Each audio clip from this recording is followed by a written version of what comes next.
On his first day of work, the black caregiver poured hot water on his employer's legs just to test if he truly had no feeling. During mealtime, while trying to sneak a peek at the attractive secretary, he accidentally fed his employer in the eye. He even gave his employer a ridiculous beard trim because he thought the original style looked bad. This, and this.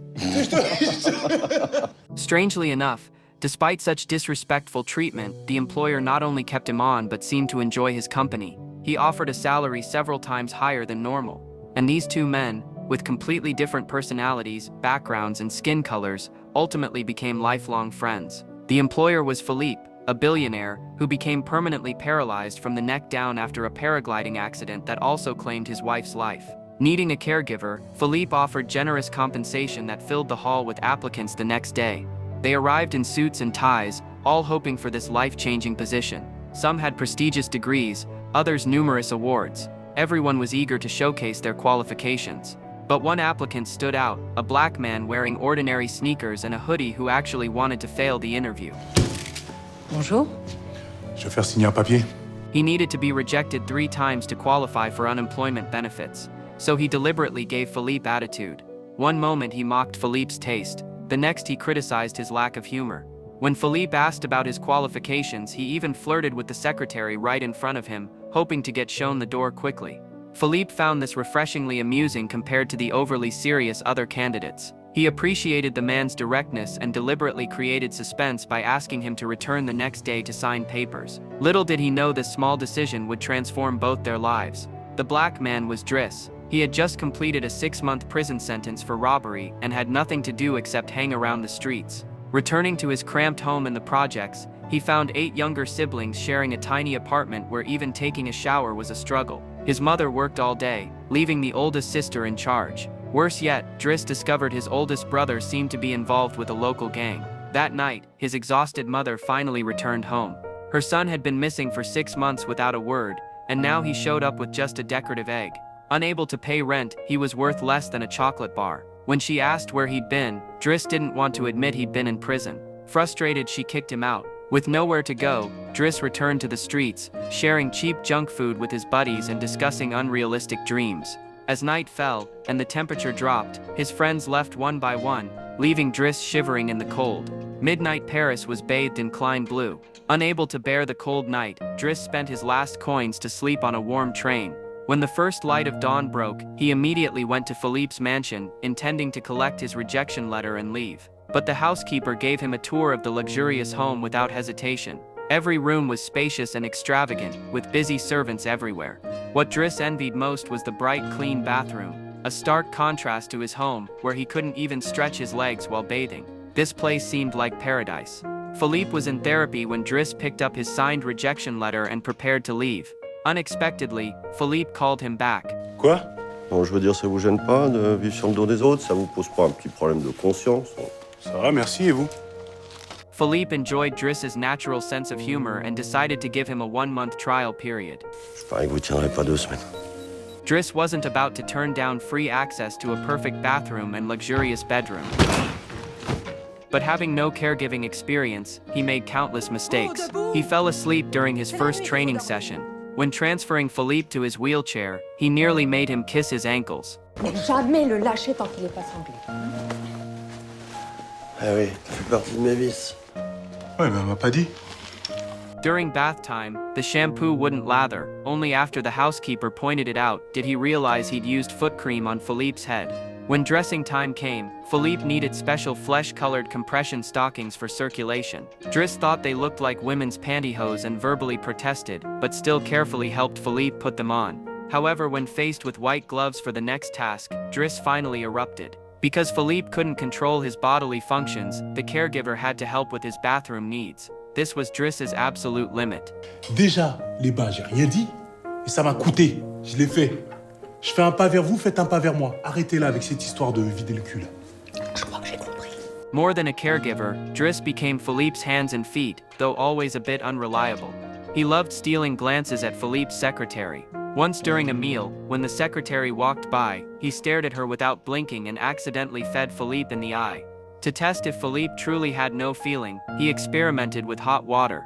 When Philippe needed to answer the phone at night, Driss simply handed it to him, completely forgetting Philippe couldn't use his hands. Driss's carelessness created many awkward situations. The housekeeper even found a weapon in his bag. Everything about him seemed untrustworthy. One day, Philippe wanted to attend an art exhibition. When they opened the van used for wheelchair transport, Driss refused to use it, saying he didn't want to stuff Philippe like an animal. Instead, he unveiled a Maserati that was just sitting unused, a waste in his opinion. Driss decided Philippe should rediscover his long-lost sense of speed and excitement. Just as they were pulling out, a private car blocked their way. Philippe explained the neighbor was a repeat offender who never listened, but Driss had his own approach. Bonjour, ça va? Quoi? Je te dérange pas, Patrick Juvet, tu veux un café? Tiens, fais voir ça. Quoi? Chez nous, toi. Viens là, viens là, viens là. Vas-y, lis. Prière de pas stationner. Plus fort, j'entends pas. Prière de pas C'est stationner. la bonne méthode, ça.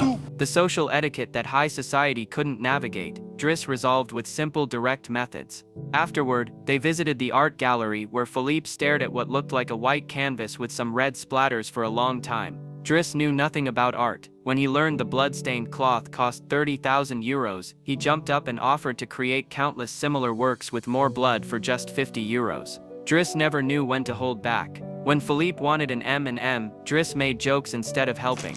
Pas de bras, pas de chocolat. Yet his irreverence made Philippe feel at ease. A friend warned Philippe that Driss had just gotten out of prison, carried weapons and had violent tendencies. People from the project supposedly had no compassion. C'est ce que je veux. Aucune pitié. Souvent, il me tend le téléphone, tu sais pourquoi? Parce qu'il oublie. Philippe and Driss's relationship was peculiar. Everyone else treated Philippe with excessive reverence for his status and wealth, and now handled him even more delicately because of his disability. But with Driss, he could laugh and joke, seemingly forgetting his condition. They were like true friends, something Philippe hadn't experienced even when healthy. Beneath his crude exterior, Driss was more thoughtful than he appeared. One night, moans came through the pager. Driss rushed to Philippe's room to find him drenched in sweat, a medication side effect that Philippe usually endured. Without saying a word, Driss continuously wiped Philippe's forehead with a towel, cooled him with his cold hands, and stayed by his side until Philippe felt better. To prevent further episodes, Driss took Philippe outside for fresh air. Walking through Paris at 4 a.m., Philippe explained his phantom pain syndrome, like being a cold steak thrown into a hot pan. Though his body had no sensation, he still felt the pain. Driss asked if there were other ways to relieve the symptoms. Just then, two beautiful women passed by. Philippe's face lit up, and Driss immediately understood. Seeing Philippe begin to twitch again, Driss first gave him a hit from a joint. Then he took Philippe somewhere to truly relax for a while. This was something Philippe hadn't dared imagine since his paralysis. With Driss by his side, he felt like he'd returned to his former life, growing new hands and feet. They talked all night, and Philippe opened up to Driss. Mon vrai handicap, c'est pas d'être en fauteuil. C'est d'être sans elle. Philippe had been raised to become someone others would admire. He worked hard to attend a top university, met his wife there, and created a company that brought financial freedom. He truly became an elite that everyone envied. Philippe deeply loved his wife, but after 5 miscarriages, they realized they couldn't have children and adopted instead. Later, both Philippe and his wife fell in love with paragliding. The feeling of being high above, looking down at the world below, fascinated Philippe. It allowed him to release his inner pressure, but bad weather one day destroyed everything. Driss didn't know how to console him, but Philippe suddenly announced that Driss had passed his trial period. His first official task was to return the Fabergé egg. It turned out that Driss had pocketed it during his first interview. The egg had been a gift from the Russian Tsar to his empress. Philippe had bought it at auction and given it to his wife. It had both sentimental value and was worth a fortune. Though Driss tried to play it cool, he immediately contacted his oldest sister to find where he'd put it. Beyond Philippe, Driss's carefree humor affected everyone in the house, especially the housekeeper. Driss noticed at first glance that she and the gardener had feelings for each other. She told Driss that Philippe had a female pen pal with whom he'd been corresponding for 6 months without ever meeting or hearing her voice. Philippe claimed he wanted a platonic relationship, but Driss understood it was due to insecurity. Along with his limbs, Philippe had lost his courage. Driss picked up one of the letters and found the woman's phone number written on the back, an obvious hint that Philippe pretended not to see. Driss immediately dialed the number while Philippe tried to dodge, but when her voice came through, everything felt natural. Allô? Oui, Léonore, c'est Philippe. Philippe? Voilà, j'étais en train de vous écrire une lettre et puis, d'un seul coup, comme ça, je me suis dit, mais pourquoi pas lui téléphoner? Driss had taken this step for him. Afterward, Philippe couldn't stop. He talked with his pen pal constantly, in any situation. They discussed poetry and art, finding even more common interests than in their letters. More importantly, Philippe learned she was an attractive woman with healthy proportions, not the dinosaur Driss had joked about, but there was something making Philippe uneasy. She wanted to see his photo. Driss thought this was good news, showing she wanted to take things further. He suggested Philippe should be bold and send a photo showing his wheelchair to make his condition clear. Philippe verbally agreed, but due to his insecurity, secretly asked the housekeeper to swap it for a picture from when he was healthy and vibrant. Just as they made the switch, Driss burst in, causing the housekeeper to hide the wheelchair photo. Driss had come to warn Philippe that his daughter badly needed discipline. On Driss's first night, he'd caught Philippe's daughter on the terrace with a man. She always wore a mocking expression. Driss hadn't wanted to interfere, but earlier, while trying to paint, Philippe's daughter had barged in and arrogantly mocked him for painting. She had assumed that as a black man, Driss couldn't even read. Her haughty, unreasonable attitude seemed inappropriate for her age. Without realizing it, Driss had become part of the family. He couldn't stand seeing things go wrong around Philippe. Days passed, Driss became increasingly skilled at his caregiving duties. Happiness and joy became the theme of their lives. He no longer resisted the white gloves. Philippe bought Driss tailored suits. Driss had snowball fights with Philippe every morning. Basking in sunlight, the shadows in their hearts gradually dissipated. Driss didn't want Philippe to keep being a turtle. He attached a motor to the wheelchair and took Philippe racing through the streets. Under Philippe's influence, Driss also developed an interest in art. He thought his paintings were decent, though no one else agreed. Yet after Philippe's clever marketing, an art collector actually bought one for 10,000 euros. Soon it was Philippe's birthday. The housekeeper's arrangements were always the same every year, as Philippe loved classical music. Surprisingly, Driss had learned to appreciate it too. After Philippe had enjoyed his fill, Driss pulled out his portable player and started playing upbeat popular music.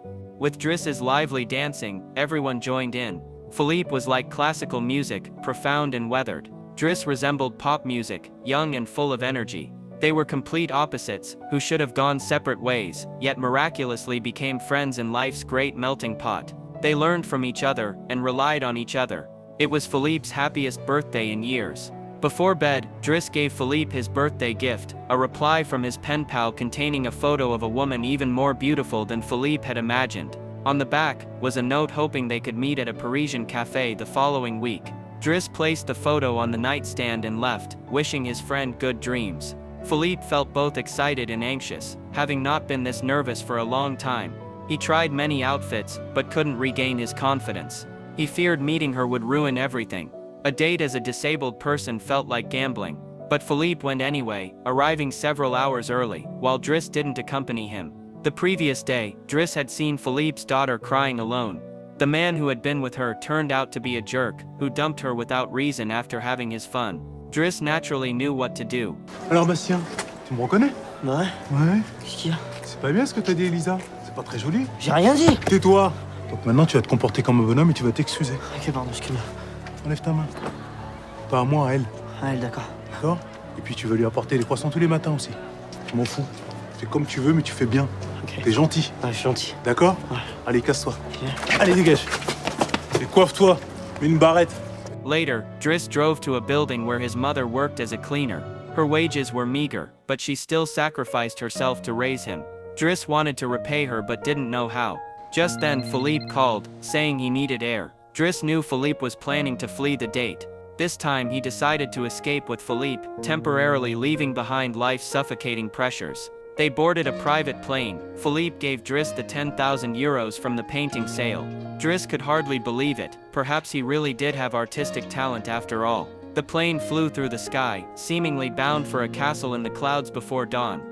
This was Philippe's once favorite place, where he and his wife had flown countless times. Now he decided to visit once more to bid farewell to his past. Driss was extremely excited. This was an experience he'd never had before. But just after returning home, life dealt Driss a heavy blow. His brother appeared with a scar on his face. He'd gotten into trouble with the gang. Driss immediately called his oldest sister to calm everyone down. Philippe observed all this. He commented that Driss's brother had a similar personality to his own. Driss then revealed that he wasn't actually his mother's biological child. He was adopted at age 8 and immigrated with the family. His mother remarried several times, and the children kept multiplying. Eventually, he couldn't even remember his real name and had to make one up. A broken family was Driss's lifelong pain. But now as an adult, he didn't want to abandon this responsibility. As a man, he needed to share his mother's burden. Je crois qu'on va s'arrêter là. De toute façon, vous n'alliez pas pousser un handicapé toute votre vie, non? Driss had his own family and couldn't be with Philippe 24/7. Early the next morning, he packed his bags. The secretary came specially to say goodbye. Even the housekeeper was reluctant to part with him, returning his resume. Philippe just watched from a distance without speaking. As Driss was leaving, another car was blocking the entrance. This time, Driss didn't use violence. He politely reminded the man that parking wasn't allowed at this house's entrance. For the first time, he resolved the issue with gentle words. But the photo in his resume surprised him. It was the wheelchair photo the housekeeper had accidentally slipped in. Afterward, Driss returned home with his brother and successfully negotiated with the gang. Meanwhile, he discovered he could no longer fit into his old social circle. Using the knowledge he'd gained from his time with Philippe, Driss easily found a job. With continued effort, his life gradually got back on track. Philippe's life, however, began to spiral. Though someone brought fresh breakfast every day, the new caregivers all wore annoying white coats and spoke empty pleasantries. Their cautious hands followed textbook formulas like cold machines, constantly reminding Philippe of his disability. Gradually, he refused to let anyone touch him and grew an unkempt beard. When his phantom pain syndrome flared up again one night, the new caregiver was afraid to approach, foolishly asking what medication he wanted. Finally, the housekeeper couldn't bear it anymore, and told Driss about the situation. Seeing his former friend so lonely, Driss felt heartbroken. Alors, ça va ou quoi? Ouais, c'est quoi ça? Serpico? Jean Jaurès? Later, they raced crazily down the road. Their speed quickly caught police attention. Driss bet he could lose them quickly, but was trapped between police cars and forced to stop. He then bet the police would not only let them go but escort them. After the police pinned Driss down, he explained there was a patient in the car needing emergency care. Philippe played along, immediately pretending to foam at the mouth. Their excellent acting and the wheelchair in the trunk made the story convincing enough. Thus, they legally continued speeding. Having someone to be crazy with in middle age is a rare treasure in life. They drove until dawn, reaching the seaside. The magnificent ocean always soothes the soul. To have such a friend in life is enough. A paralyzed billionaire and a self-destructive small-time criminal, both lonely, both misunderstood. As the film title Untouchables suggests, when Philippe chose Driss, it was both a form of giving up and self-redemption. Two people who seemed impossible to connect ultimately became friends, soulmates. Neither dependent on the other, both with independent, free personalities.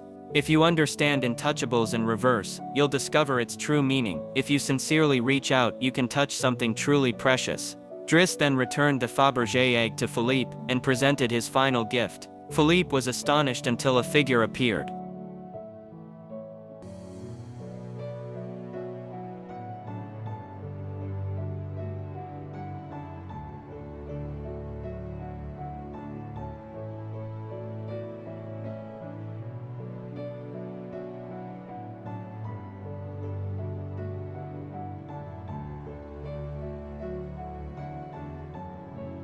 What makes this story even more precious is that it's based on real people. Philippe now lives in Monaco, married with 2 daughters. Driss's real-life counterpart, Abdel, is a company executive, married with 3 children. To this day, they maintain a deep friendship, watching the tides rise and fall together, marveling at life's wonders.